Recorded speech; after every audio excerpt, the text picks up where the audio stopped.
हरिओम नमो नमः। स्वागत है आप सभी का आपके अपने इस YouTube चैनल भार्गव संस्कृत पाठशाला में। CUET UG के लिए जो हम लोग आज अलंकार हम लोग देखेंगे किसके लिए, तो CUET UG जो UG वाले बच्चे हैं जिन्होंने संस्कृत की परीक्षा की तैयारी कर रहे हैं वो ये लोग भी संस्कृत देख सकते हैं CUET UG के लिए। ठीक है, तो CUET UG में हम लोग क्या देखेंगे, अलंकार। ठीक है, अलंकार दो प्रकार का होता है, एक तो शब्दालंकार और दूसरा अर्थालंकार। ठीक है, UG में आपके शब्दालंकार और अर्थालंकार ये दो दिया है।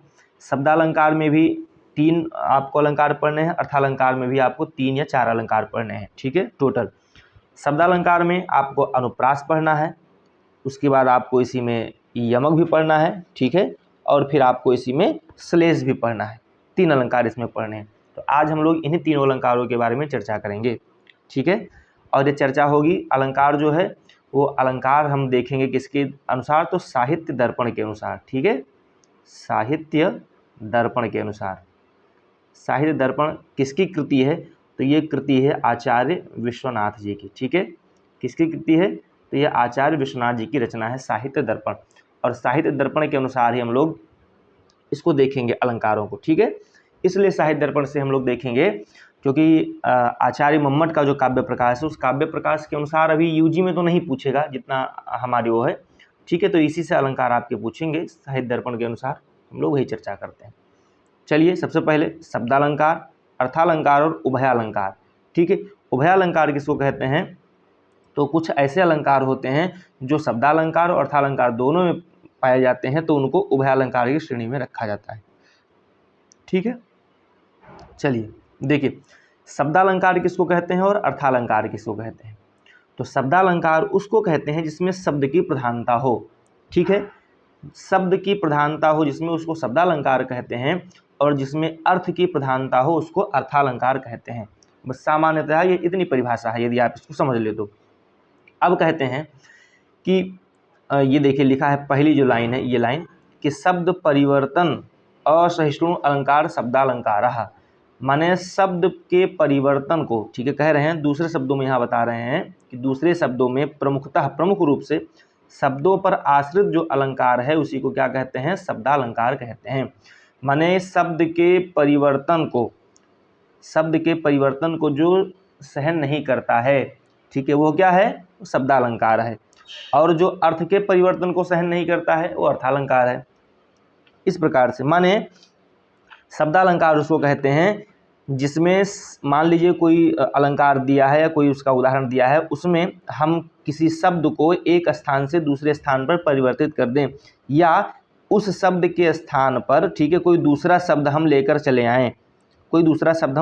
आएं, लेकिन फिर उसका अर्थ, जो अर्थ है वो अर्थ उसका बदल जाए।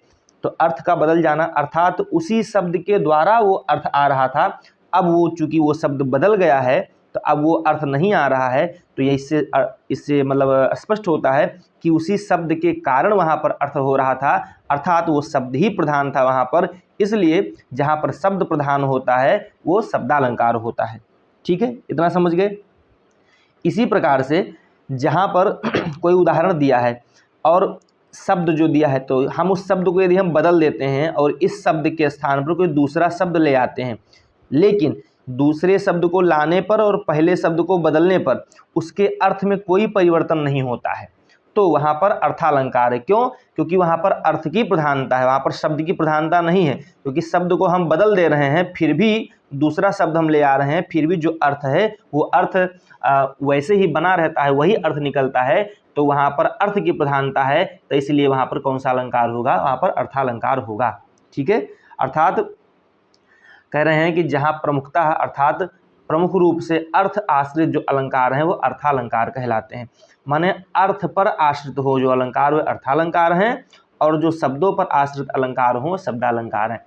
एक लाइन में समझिए कि शब्द के बदल देने पर यदि उसका अर्थ भी बदल जाए, शब्द के बदल देने पर यदि यहाँ पर हम मान लीजिए उदाहरण के रूप में मान लीजिए राम लिखा है, ठीक है, अब इस राम की जगह हम दशरथ नंदन कर दें, तो दशरथ नंदन का अर्थ भी राम ही होता है, और कौशल्यानंदन का अर्थ भी राम ही होता है, और राम के नाम का अर्थ भी राम ही होता है। तो यदि हम इस राम के नाम को हटा करके यहाँ पर हम दशरथ नंदन लिख दें तो इसका अर्थ यदि बदल जाता हो तो वहाँ पर शब्दालंकार है। क्यों? क्योंकि वहाँ पर ये शब्द की प्रधानता है, इस शब्द के कारण दूसरा अर्थ था, अब ये शब्द हट गया है, दूसरा शब्द आ गया है तो दूसरा अर्थ निकल रहा है। इसका मतलब है कि ये शब्द ही वहाँ पर प्रधान था। अतः जहाँ पर शब्द पर अर्थ उसका आश्रित हो, ठीक है, अर्थ पर शब्द पर जहाँ पर आश्रित हो वहाँ पर शब्दालंकार होता है। और इस राम, अब अर्थालंकार देखिए, इस राम के शब्द को हटा करके यदि हम दशरथ नंदन यहाँ पर लिख देते हैं और उसका जो अर्थ है वो अर्थ वैसे ही बना रहता है तो वहाँ पर अर्थ की प्रधानता है, इसलिए वहाँ अर्थालंकार होता है। ठीक है, शब्दालंकार अर्थालंकार एक लाइन में केवल आपको समझना है कि यदि हम शब्द को बदल दें और उसका अर्थ भी बदल जाए तो वहाँ पर शब्द मुख्य था इसलिए शब्दालंकार हो गया, और शब्द के बदलने पर भी यदि अर्थ वहाँ पर वैसे ही बना रहता है तो वहाँ पर अर्थ प्रधान है, इसलिए वहाँ पर अर्थालंकार होता है। बस ये दो चीज़ जान समझिए, ये लाइन आप लोग देख लीजिएगा और इसको देख लीजिएगा। चलिए ठीक है, चलिए अनुप्रास अलंकार, आज हम पहला अलंकार देखेंगे शब्दालंकार में अनुप्रास अलंकार। ठीक है, अनुप्रास अलंकार का लक्षण दिया है कि अनुप्रासः शब्द साम्यम वैषम्ये अपि स्वरस्यत। ठीक है, अनुप्रासः शब्द साम्यम वैषम्ये अपि स्वरस्यत। यूजी वाले जो बच्चे हैं वो ध्यान से देख लेंगे, ये लक्षण आपको याद करने के लिए मतलब याद कर लीजिएगा। हो सकता है इस लक्षण में आपको fill in the blanks type का भी प्रश्न आपसे दे दे, पूछ ले। ठीक है, कि अनुप्रासः शब्द साम्यम वैषम्ये अपि डैश डैश डैश, तो क्या रहेगा आपका स्वरस्य रहेगा। ठीक है, या ऐसे दे सकता है, इस अनुप्रास को ना दे, ठीक है, दे देगा शब्द साम्यम वैषम्ये अपि स्वरस्यत। क्या है वहाँ पर ऑप्शन में, यहाँ पर अनुप्रास यमक श्लेष इत्यादि दिया रहेगा तो वहाँ पर आपको अनुप्रास लगाना पड़ेगा। ठीक है, ऐसे भी आपको एग्जाम में देखने को सवाल मिल सकते हैं। ठीक है, तो ये लक्षण याद कर लीजिए कि अनुप्रासः शब्द साम्यम वैषम्ये अपि स्वरस्यत। और इसका वो दिया है अन्वय, अन्वय भी आप लोग देख लीजिए, क्षम्यताम, अन्वय आप देख लीजिए कि स्वरस्य वैषम्ये अपि यत शब्द साम्यम तक अनुप्रासः, अर्थात स्वर की विषमता होने पर भी यदि शब्द की समानता है तो वहाँ पर शब्द अनुप्रास अलंकार होता है। ठीक है, स्वरों की विषमता होने पर व्यंजनों की समानता। ठीक है, कह रहे हैं कि स्वर, यहाँ कहा गया स्वरस्य वैषम्ये अपि। ठीक है, जब स्वर की विषमता हो तो स्वर और व्यंजन दो ही होते हैं, एक तो स्वर होता है दूसरा व्यंजन, तो स्वर की विषमता है तो फिर व्यंजन ही कह रहा है ना कि व्यंजन की समानता होगी। ठीक है, चलिए, तो कह रहे हैं कि स्वरों की विषमता होने पर भी व्यंजन की समानता यदि हो तो वहाँ पर अनुप्रास नामक अलंकार कहलाता है। क्या कहलाता है? वहाँ पर अनुप्रास नामक अलंकार कहलाता है। ये आपका अनुप्रास अलंकार का लक्षण है। इस अनुप्रास अलंकार के लक्षण को आप लोग तैयार कर लीजिए। अनुप्रासः शब्द साम्यम वैषम्ये अपि स्वरस्यत, अर्थात स्वरों की विषमता होने पर भी व्यंजन की समानता अनुप्रास नामक अलंकार कहलाती है। ठीक है, अब यहाँ पर और बहुत कुछ दिया है, इसको आप पढ़िएगा, कोई मतलब नहीं है, बस आपको यहीं तक पढ़ना है। ठीक है, चलिए अब अनुप्रास के भेद। ठीक है, आपसे प्रश्न पूछ ले कि अनुप्रास के कुल कितने भेद हैं, तो 1 2 3 4 5, कुल मिलाकर अनुप्रास के 5 भेद हैं। ठीक है, आपसे इन भेदों का उदाहरण नहीं पूछेगा, बस आपसे पूछेगा कि कितने अनुप्रास के कितने भेद हैं, तो अनुप्रास के 5 भेद हैं। उनके नाम बताइए, तो छेका अनुप्रास, उसके बाद वृत्त्यानुप्रास, श्रुत्यानुप्रास, अंत्यानुप्रास और लाटानुप्रास। ठीक है, ये सब आपका ये 5 अनुप्रास हैं। इन पांचों अनुप्रासों का आप यहाँ पर देख लेंगे। ठीक है, अनुप्रास का उदाहरण आपको देखना होगा। जब उदाहरण बताते हैं तो अनुप्रास का यही उदाहरण बताते हैं कि आदाय बकुल गंधांधी कुर्वन पदे पदे भ्रमरान अयमेति मंद मंदम कावेरी वारी पावन पवनः। ठीक है, यहाँ पर ये इसका छेका अनुप्रास का भी उदाहरण दिए हैं और यही उदाहरण आपका अनुप्रास अलंकार का भी यही उदाहरण होगा। ठीक है, कौन सा? तो यही वाला, ये वाला उदाहरण आपका अनुप्रास का भी होगा और यही उदाहरण आपका छेका अनुप्रास के लिए भी दिए हैं। ठीक है, चलिए आगे बढ़ते हैं हम लोग। उसका अर्थ देख लिए, अर्थ क्या है? तो कह रहे हैं कि बकुल पुष्प के गंध को ग्रहण करता हुआ, पग पग पर भ्रमरों को मस्त करता हुआ, कावेरी नदी के जल से पावन होता हुआ यह पवन धीरे धीरे बह रहा है। कोई जंगल है, उस जंगल में बकुल के पुष्प लगे हुए हैं, तो बकुल के पुष्प जब हवा बह रही, हवा बहने का वो बता रहे हैं कि हवा कैसे बह रही है। कोई जंगल है, उस जंगल में बकुल के पुष्प हैं, जब वो हवा बहती है तो उस बकुल के पुष्प से होकर के, उस समीप से होकर के गुजरती है, ठीक है, समीप से होकर के ऐसे गुजर रही है, तो उस जो पुष्प है उन पुष्प की खुशबू को भी लेकर के वो अपने साथ चलती है।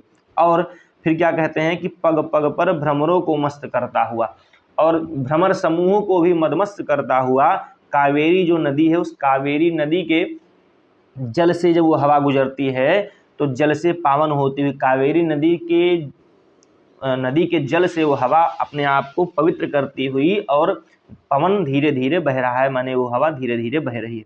इसमें बता रहे हैं, इसमें क्या कह रहे हैं कि उक्त पद्य में न ध आदि व्यंजनों की तथा पदे पदे मंद मंद आदि व्यंजनों की स्वरूप से तथा क्रम से समानता है, ठीक है। तो यहाँ पर ये इसमें बार बार वर्ण की आवृत्ति हो रही है, पद की आवृत्ति भी हो रही है, इसलिए यहाँ पर अनुप्रास नामक अलंकार है, ठीक है। बस इतना आप समझिए अनुप्रास का उदाहरण। हाँ, अब हम लोग यमक अलंकार देखेंगे। पहला हमने अनुप्रास अलंकार को देख लिया, अब हम दूसरा अलंकार यमक अलंकार को देखेंगे। उसका लक्षण इस प्रकार से है, ठीक है। लक्षण क्या कहता है कि सत्यर्थे पृथग अर्थायाः स्वर व्यंजन संहते क्रमेण तेनेवावृत्तिर यमकम विनिगद्यते, ठीक है। ये आपका इसका यमक अलंकार का लक्षण है। आपसे पूछेगा सत्यर्थे पृथग अर्थायाः, ठीक है, ये किस अलंकार का लक्षण है, तो आप बताएंगे यमक अलंकार का लक्षण है, ठीक है।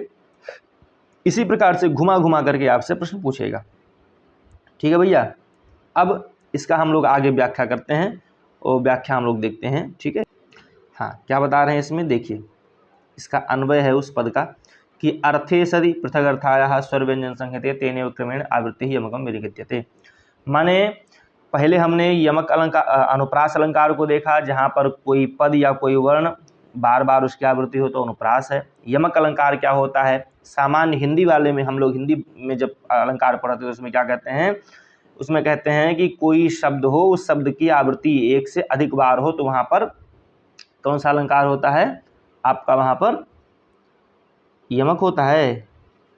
हाँ ठीक है, यमक अलंकार होता है।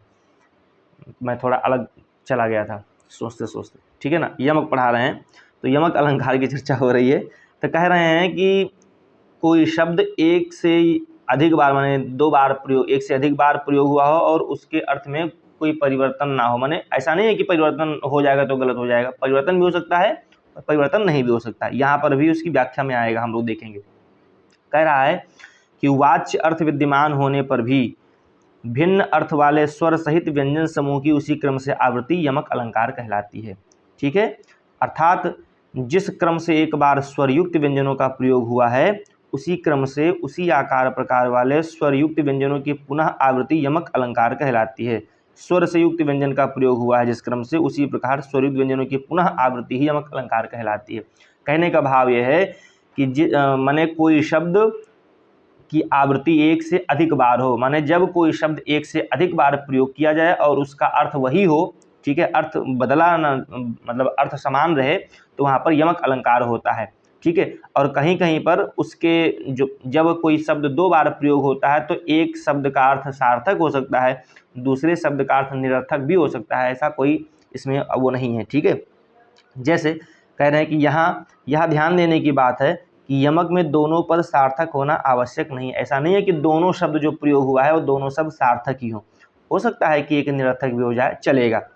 कभी एक पद सार्थक, कभी दूसरा पद निरर्थक हो सकता है, कभी दोनों पद सार्थक हो सकते हैं और कभी दोनों पद निरर्थक हो सकते हैं, ऐसा बता रहे हैं, ठीक है। तो सामान्यतः देखना है कि वाच्य अर्थ के विद्यमान होने पर भी भिन्न अर्थ वाले स्वर सहित व्यंजन समूह की उसी क्रम से आवृत्ति यमक अलंकार कहलाती है।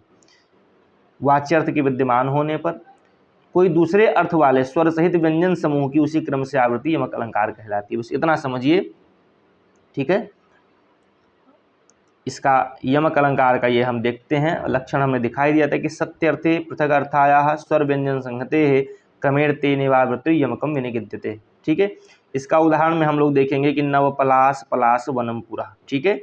इसका उदाहरण है किसका, अनुप्रास अलंकार का उदाहरण है, क्षम्यताम अनुप्रास का नहीं, यमक का उदाहरण है, ठीक है। क्या है, नवपलाश पलाश वनम पुरः स्फुट पराग परागत पंकजम मृदुलतान्तलतान्तमुलोकयत् ससुरभिं सुरभिं सुमनोहरैः।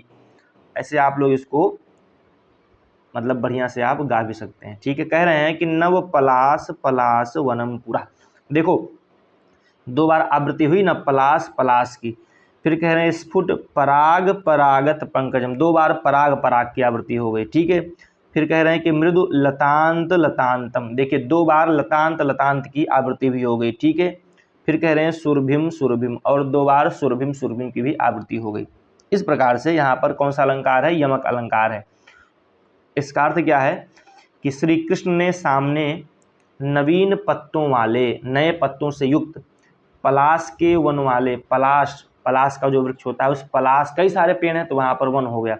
तो भगवान श्री कृष्ण ने सामने नवीन पत्तों वाले, ठीक है, नवीन पत्तों से युक्त माने नए नए पत्तों से युक्त पलाश के वनों वाले, पलाश के वन से युक्त विकसित पुष्प राग से व्याप्त कमलों वाले, कोई सरोवर है जो पुष्प से खिला हुआ है। ठीक है, और पुष्प में पराग भरे हुए हैं, और कोमल मुरझाई हुई लताओं के अंत भाग वाले तथा पुष्प समूह से सुगंधित वसंत ऋतु को देखा। ये वसंत के आगमन का वर्णन कर रहे हैं। और ये जो उदाहरण है, ये उदाहरण आपका शिशुपाल वधम से है। ठीक है, शिशुपाल वधम की किस सर्ग से है एग्जैक्ट हमको नहीं पता है, लेकिन शिशुपाल वधम का उदाहरण है। ठीक है, अब देखिए यहाँ पर कहते हैं कि उक्त पद्य में, माने इस पद्य में पलाश पलाश, पराग पराग, लतांत लतांत तथा सुरभिम सुरभिम, इस अंश में स्वरयुक्त व्यंजन की एक ही क्रम से आवृत्ति है। देखो नव पलाश पलाश वनम, स्फुट पराग पराग, एक ही क्रम से आवृत्ति है,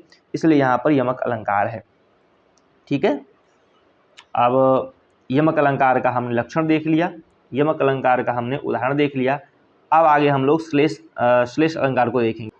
यहीं पर श्लेष अलंकार ये लिखा है। ठीक है, कह रहे हैं कि श्लेष अलंकार का अलंकार है, इसका लक्षण है कि श्लिष्टैः पदैः अनेकर्थाभिधाने श्लेष इष्यते। श्लिष्टैः पदैः अनेकर्थाभिधाने श्लेषः इष्यते। श्लेष अलंकार के बारे में कह रहे हैं कि श्लिष्ट, श्लिष्ट मतलब होता है चिपका हुआ, ऐसा कह सकते हैं। श्लिष्ट जो पद है, श्लिष्ट का शाब्दिक अर्थ होता है चिपका हुआ, माने एक ही शब्द से कई सारे अर्थ चिपके हुए हों तो वहाँ पर श्लेष नामक अलंकार होता है। माने एक शब्द हो या एक से अधिक शब्द हो और उसके कई सारे अर्थ निकल रहे हो तो वहाँ पर श्लेष अलंकार होता है। ठीक है, ऐसा बता रहे हैं। चलिए लक्षण देखते हैं कि श्लिष्टैः पदैर् अनेकर्थाभिधाने श्लेषः इष्यते।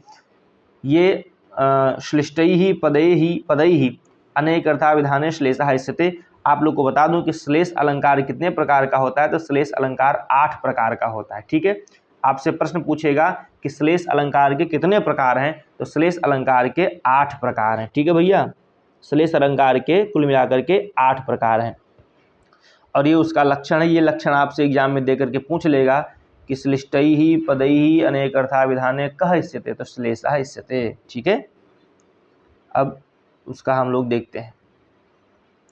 ये देखिए कह रहे हैं कि अर्थों का बोध कराने वाले उसका अर्थ देख लेते हैं। किसका?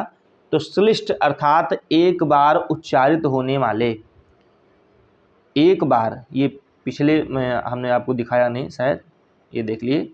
कह रहे हैं कि श्लिष्ट अर्थात एक बार उच्चारित होने पर ही एक साथ, एक ही बार उच्चारित होने पर ही एक ही बार में या एक ही साथ अनेक अर्थ का, किसका? तो अनेक अर्थ का बोध कराने वाले पदों से अनेक अर्थ के का अभिधा वृत्ति से अभिधान करने पर कवियों द्वारा श्लेष अर्थात श्लेष नामक अलंकार होता है।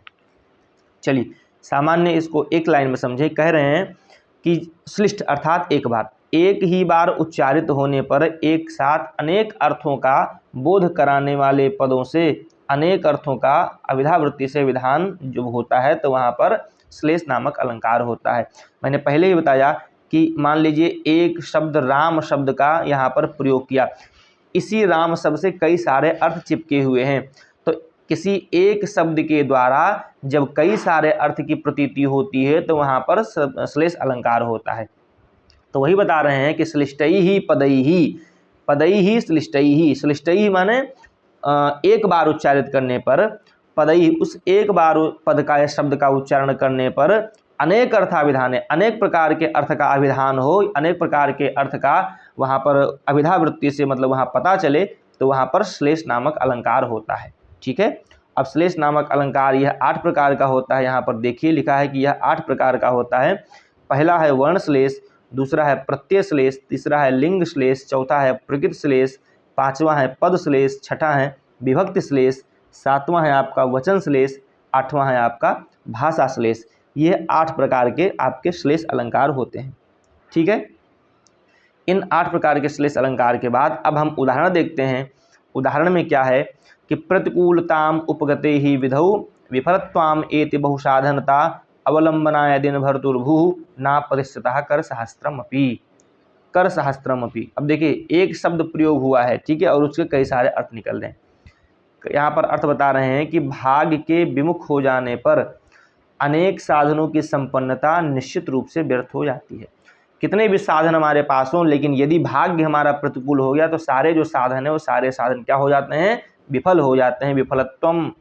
विफलत्वम एति बहुसाधनता, क्यों, तो कहते हैं प्रतिकूलताम उपगते ही विधौ। ठीक है, भाग्य के विमुख हो जाने पर कोई भी कितने भी साधन हो तो सारे साधन क्या हो जाते हैं, व्यर्थ हो जाते हैं। अब इसका अर्थ दूसरा क्या निकल रहा है कि चंद्रमा के विरुद्ध फल वाले होने पर अनेक साधनों की संपन्नता क्या हो जाती है, व्यर्थ हो जाती है। ठीक है, उदाहरण दिया इसका 2 पंक्ति में अंतिम में कि अवलंबनाय दिन भर्तुर्भू न प्रतिष्ठता कर सहस्त्रमपि। जैसे पतन उन्मुख दिन अधिपति, अर्थात भगवान सूर्य जब अस्ताचल की ओर होते हैं तो भगवान सूर्य के हजारों किरण हाथ भी आश्रय के लिए गिरने से अर्थात अस्त होने से बचने के लिए समर्थ नहीं हो पाते। ठीक है, जिस प्रकार से भगवान सूर्य जब उनके देखो जो किरण होती है उसी किरण को कर सहस्त्रम अभिमानी हाजारों हाथ वाले होकर के भी भगवान सूर्य अस्ताचल को प्राप्त हो ही जाते हैं। ठीक उसी प्रकार से जो भाग्य है वो भाग्य जब प्रतिकूल हो जाता है तो कितने भी साधन हो सारे साधन विफल हो जाते हैं। इसका दूसरा अर्थ यहाँ पर निकल रहा है कि चंद्रमा के विरुद्ध फल वाले होने पर अनेक साधनों की संपन्नता क्या हो जाती है, व्यर्थ हो जाती है। ठीक है, यहाँ पर बता रहे हैं, ये फिर से टिप्पणी इसका पढ़ लीजिए, पता चल जाएगा कि प्रस्तुत पद्य शिशुपाल वध महाकाव्य के 9वें सर्ग में सूर्यास्त वर्णन के प्रसंग से उद्धृत है। यहाँ पर विधौ रूप जो है वो विधि और विधु शब्द का सप्तमी एक वचन का रूप है। विधि माने वही नियति वाला और विधु माने चंद्रमा वाला। कर जो है शब्द किरण और हाथ दो का वाचक है। भाग्य परक तथा चंद्रमा परक दोनों अर्थ वाच्य बराबर प्रस्तुत है। ठीक है, इसलिए यहाँ पर शब्दालंकार है। ठीक है, दोनों अर्थ यहाँ पर क्या, एक तो पहला भाग्य परक और दूसरा चंद्रमा परक, दोनों अर्थ यहाँ पर उपस्थित हैं। समझ गए, विधि और यहाँ विधौ और कर, ये जो 2 शब्द दिए हैं आपके, एक तो विधौ और दूसरा कर कहा गया, कर। ठीक है, तो यहाँ पर पहला दिया कि जिस पहला अर्थ तो ये निकल गया, यहाँ पर पहला अर्थ सामान्यतः ये निकला कि जब हमारा भाग्य प्रतिकूल होता है तो कितने भी साधन हो वो हमारे सब साधन क्या हो जाते हैं, विफल हो जाते हैं।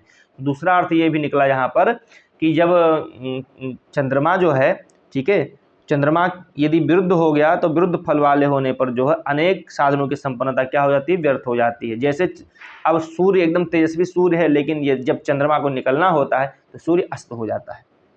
ठीक है, खैर इतना आपको वहाँ व्याख्या नहीं बतानी है, बस आपको ये उदाहरण याद कर लेना है। ठीक है, मान लो ये उदाहरण आपसे देकर एग्जाम में पूछ ले कि प्रतिकूलताम उपगते ही विधौ, ठीक है, किसका उदाहरण है, तो ये है आपका श्लेष अलंकार का उदाहरण है। ठीक है, इसमें श्लेष अलंकार के और कई सारे उदाहरण दिए हैं, वो मैं अभी इधर है नहीं, इंपॉर्टेंट जो होगा मैं बता दूंगा। ठीक है, लेकिन अभी आप बस इतना जानिए कि श्लेष अलंकार, यमक अलंकार और अनुप्रास अलंकार, ये आपके तीनों शब्दालंकार थे।